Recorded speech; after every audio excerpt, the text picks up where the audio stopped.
അപ്പോൾ ഇന്ന് നമ്മൾ 62ാമത് കൊല്ലം ജില്ലയിൽ നടക്കുന്ന 62ാമത് സ്കൂൾ കലോത്സവം കാണാൻ വേണ്ടി പോവുകയാണ്. അപ്പോൾ ഞാനുണ്ട്, വിഷ്ണു ഉണ്ട്. അപ്പോൾ ഞങ്ങൾ രണ്ടും കൂടി ഇന്ന് പോകാൻ വേണ്ടി പോവുകയാണ്. ഇപ്പോൾ ഏകദേശം വൈകുന്നേരം ആയിട്ടുണ്ട്. അപ്പോൾ വൈകുന്നേരമൊക്കെ പോയി കഴിഞ്ഞാൽ നല്ല അടിപൊളിയായിട്ട് നല്ല കാഴ്ചകൾ, ലൈറ്റ് സെറ്റപ്പൊക്കെ കാണാൻ പറ്റും. ഇവിടെ ആണെങ്കിൽ പതിവില്ലാതൊരു മഴ. അപ്പോൾ എന്തായാലും ഇനി അവിടെ ചെല്ലുമ്പോൾ എങ്ങനെയാണെന്ന് അറിയത്തില്ല.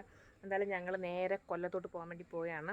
അപ്പോൾ 4-ാം തീയതി തുടങ്ങിയതാണ്. 4-ാം തീയതി തൊട്ട് 8-ാം തീയതി വരെയാണ് കലോത്സവം നടക്കുന്നത്. നാളെയാണ് ലാസ്റ്റ് ഡേറ്റ്. നാളെ മമ്മൂക്കൊക്കെ വരുമെന്ന് പറയുന്നുണ്ട്. അപ്പോൾ നാളെ നമുക്ക് പോകാൻ പറ്റത്തില്ല.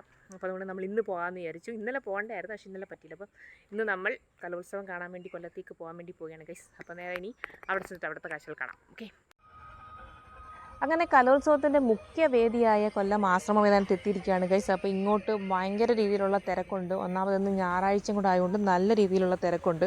അപ്പം ഇതാണ് മെയിൻ സ്റ്റേജിലേക്ക് കയറാനുള്ള എൻട്രൻസ്. അപ്പോൾ എന്തായാലും നമുക്ക് നേരെ അകത്തുള്ള കാഴ്ചകൾ കാണാം. അതിന് മുമ്പായിട്ട് നമ്മുടെ ചാനൽ ആദ്യമായി കാണുന്നവരാണെങ്കിൽ നമ്മുടെ ചാനൽ ഒന്ന് സബ്സ്ക്രൈബ് ചെയ്യണം. കൂടാതെ തൊട്ടടുത്തുള്ള ബെല്ലൈക്കൺ ഒന്ന് എനേബിൾ ചെയ്യണം. നമ്മുടെ വീഡിയോ ഒന്ന് ലൈക്കും കൂടെ ചെയ്തോളി. അപ്പോൾ നമുക്ക് നേരെ കാഴ്ചകളിലേക്ക് പോകാം.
അങ്ങനെ അവിടെ മത്സരം ഭയങ്കര ടൈറ്റായിട്ട് നടന്നുകൊണ്ടിരിക്കുകയാണ് ഗൈസ്. അപ്പം കൊല്ലത്തിൻ്റെ മെയിൻ സ്റ്റേജ് എന്ന് പറയുന്നത്, കലോത്സവത്തിൻ്റെ മെയിൻ സ്റ്റേജ് എന്ന് പറയുന്നത് നമ്മുടെ ആശ്രമ മൈതാനത്തുള്ളതാണ്.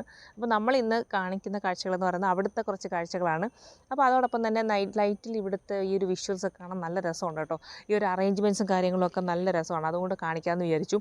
അങ്ങനെ നമ്മൾ ഇപ്പോഴത്തെ ഭാഗത്തോട്ട് വന്നിരിക്കുകയാണ് ഗൈസ്. അപ്പോൾ ഇവിടെയും നല്ല രീതിയിലുള്ള തിരക്കുണ്ട് കേട്ടോ. അപ്പോൾ എല്ലാ ഭാഗത്തും നാനാ ഭാഗത്തും തിരക്കാണ്. അപ്പോൾ ഇവിടെ ഇങ്ങനെ കുറച്ച് ദൂരം വന്നു കഴിയുമ്പോൾ അവിടെ ഒരു റെസ്റ്റോറൻറ്റും കാര്യങ്ങളൊക്കെ ഉണ്ട്. അപ്പോൾ അവിടെ നല്ല രീതിയിലുള്ള തിരക്കാണ് കേട്ടോ. ഇന്നാണെങ്കിൽ പ്രതീക്ഷിക്കാത്ത രീതിയിലുള്ള മഴയും കൂടെ ആയതുകൊണ്ട് ഗ്രൗണ്ടിൽ നല്ല രീതിയിലുള്ള വെള്ളമുണ്ട്. അപ്പോൾ നിങ്ങൾ കാണും വീഡിയോയിൽ അത്ര നല്ല ചെളിയാണ് അവിടെ. അപ്പോൾ ഇന്ന് ഫുള്ള് മഴയായിരുന്നു. അപ്പോൾ നാളെ ഇനി മമ്മൂക്ക വരുന്ന ദിവസമാണ്. നാളെ എന്താണെന്ന് അറിയാൻ പറ്റത്തില്ല. അപ്പോൾ നാളെയാണ് ഇത് എൻഡ് ചെയ്യുന്ന ഡേ. അപ്പോൾ നാളെയാണ് നമ്മുടെ മമ്മൂക്ക വരുന്നത്. പക്ഷെ നാളെ നമുക്ക് വരാൻ പറ്റത്തില്ല. പക്ഷെ നമ്മൾ നാളെ വന്നായിരുന്നെങ്കിൽ നമുക്ക് മമ്മൂക്കയൊക്കെ കാണാൻ പറ്റിയേനെ. അപ്പോൾ എന്തായാലും നാളെയാണ് വിജയം പ്രഖ്യാപിക്കുന്ന ദിവസവും. അപ്പം നാളെ 8-ാം തീയതിയാണ് ഇത് അവസാനിക്കുന്ന ദിവസം. ഇന്ന് അതിൻ്റെ തലേന്ന് ഞായറാഴ്ച ദിവസമാണ് നമ്മൾ വന്നിരിക്കുന്നത് കേട്ടോ. ഇവിടുത്തെ മെയിൻ എനിക്കൊരു അട്രാക്ഷൻ തോന്നിയൊരു സാധനം എന്ന് പറയുന്നുണ്ട് ഈ ഒരു ഫോട്ടോഷൂട്ടിനൊക്കെ അപ്പോൾ ഈ ലൈറ്റ് സെറ്റപ്പ് ചെയ്തേക്കുന്ന ഈ ഒരു സംഭവം കേട്ടോ. അപ്പോൾ എല്ലാവരും വന്ന് ഇഷ്ടംപോലെ ഫോട്ടോസൊക്കെ എടുക്കുന്നുണ്ട്. പക്ഷേ ഫുള്ള് തിരക്കായതുകൊണ്ട് അങ്ങോട്ട് കയറാൻ പറ്റത്തില്ല. അങ്ങോട്ട് നേരെ നമ്മൾ തിരിച്ച് അങ്ങോട്ട് നടക്കുകയാണ്. അപ്പോൾ എന്തായാലും അപ്പുറത്ത് നല്ല രീതിയിലുള്ള അറേഞ്ച്മെൻറ്റ്സും കാര്യങ്ങളാണ് ഈ ഒരു ഭാഗത്തൊക്കെ കേട്ടോ. അല്ല ഫുള്ള് ലൈറ്റിൻ്റെ സെറ്റപ്പൊക്കെയാണ്. അപ്പോൾ നല്ല രസമാണ്. അപ്പോൾ രാത്രി വരുമ്പോൾ നമുക്ക് ഇതൊക്കെ ഒന്ന് കണ്ട് ആസ്വദിക്കാനൊക്കെ പറ്റും. പകൽ വരുമ്പം ഈ ലൈറ്റും സെറ്റപ്പൊക്കെ ഒന്നും കാണാൻ പറ്റത്തില്ല. ഒപ്പം തന്നെ നല്ല വെയിലായിരിക്കും. എങ്കിലും പകലും നല്ല രീതിയിലുള്ള കോമ്പറ്റീഷൻ എപ്പോഴും ഫുൾ ടൈം കോമ്പറ്റീഷൻ നടന്നുകൊണ്ടിരിക്കുകയാണല്ലോ. അപ്പോൾ എന്തായാലും രാത്രി വരുമ്പോൾ കുറച്ചും കൂടി ഒരു നല്ല രീതിയിലുള്ള കാഴ്ചകളൊക്കെ കണ്ടിട്ട് നമുക്കിങ്ങനെ നടക്കാൻ പറ്റും. എന്തായാലും അവിടെ കോമ്പറ്റീഷൻ ഭയങ്കര ടൈറ്റായിട്ട് നടന്നുകൊണ്ടിരിക്കുകയാണ്. അപ്പോൾ ഇപ്രാവശ്യം ആര് കപ്പടിക്കും എന്നൊന്നും പറയാൻ പറ്റത്തില്ല. അപ്പോൾ ആദ്യത്തെ 2 ദിവസം നമ്മൾ നോക്കിയപ്പോൾ കോഴിക്കോടും തൃശ്ശൂരും ഒക്കെ മുന്നിലെന്നൊക്കെ പറഞ്ഞ് ന്യൂസൊക്കെ ഉണ്ടായിരുന്നു. അപ്പോൾ നമുക്കൊന്നും പ്രെഡിക്റ്റ് ചെയ്യാൻ പറ്റത്തില്ല. കാരണം കഴിഞ്ഞ വർഷം കോഴിക്കോടായിരുന്നു കപ്പ് കൊണ്ടുപോയത്. അതുകൊണ്ട് ഇപ്രാവശ്യവും അതിനൊക്കെ ആവശ്യമായിട്ടുള്ള പോരാട്ടം നടന്നുകൊണ്ടിരിക്കുകയാണ്. അതുകൊണ്ട് ആര് കപ്പ് കൊണ്ടുപോകും എന്നൊന്നും പറയാൻ പറ്റത്തില്ല. സ്വർണ്ണക്കപ്പിന് വേണ്ടിയിട്ടുള്ള ഇഞ്ചോടിഞ്ച് പോരാട്ടം നടന്നുകൊണ്ടിരിക്കുകയാണ്. നമ്മുടെ കൊല്ലം ജില്ല വന്നിട്ട് 5ാം സ്ഥാനത്തോ 6ാം സ്ഥാനത്തോ എന്തോ ആണ്. അപ്പോൾ നമുക്ക് നാളെ അറിയാൻ പറ്റും ആരാണ് ഫൈനൽ വിജയി എന്നുള്ളത്. സ്വർണ്ണക്കപ്പ് ആര് കൊണ്ടുപോകും എന്നുള്ളത് നാളെ അറിയാൻ പറ്റും. പക്ഷേ കോമ്പറ്റീഷൻ ഭയങ്കര ടൈറ്റാണ്. അപ്പോൾ കുട്ടികളൊക്കെ ഭയങ്കര ആവേശത്തിലാണ് കേട്ടോ. അപ്പോൾ ഒരുപാട് പേർക്ക് ഇതിനിടയിൽ കളിക്കാൻ പറ്റാതൊക്കെ വന്നെന്നൊക്കെ ഉള്ള കുറേ ന്യൂസൊക്കെ കണ്ട്. പക്ഷേ എന്തായാലും എല്ലാവർക്കും അവസരങ്ങൾ ഇനിയും ഉണ്ടാവട്ടെ. അപ്പോൾ എന്തായാലും നാളെ വിജയിക്കുന്ന ടീമിന് എൻ്റെ വിജയാശംസകൾ നേരുന്നു. ഒപ്പം പരാജയപ്പെടുന്നവർ ഒരിക്കലും സങ്കടപ്പെടേണ്ട കാര്യമില്ല. കാരണം ഒരു മത്സരമാകുമ്പോൾ എന്തായാലും വിജയവും പരാജയവും അതിൻ്റെ അടിസ്ഥാനമായിട്ടുള്ള സംഭവമാണ്. അപ്പോൾ എന്തായാലും ഇനിയും അവസരങ്ങൾ വരുമ്പം ഇനിയും ശ്രമിക്കുക, മുന്നേറുക, അത്രയേ ഉള്ളൂ. അപ്പോൾ എന്തായാലും നമ്മുടെ ഇന്നത്തെ ഒരു കലോത്സവ കാഴ്ചകൾ നിങ്ങൾക്ക് ഇഷ്ടപ്പെട്ടെന്ന് വിശ്വസിക്കുന്നു. അപ്പോൾ നമ്മൾ നേരെ ഇനി പോകാൻ വേണ്ടി പോവുകയാണ്.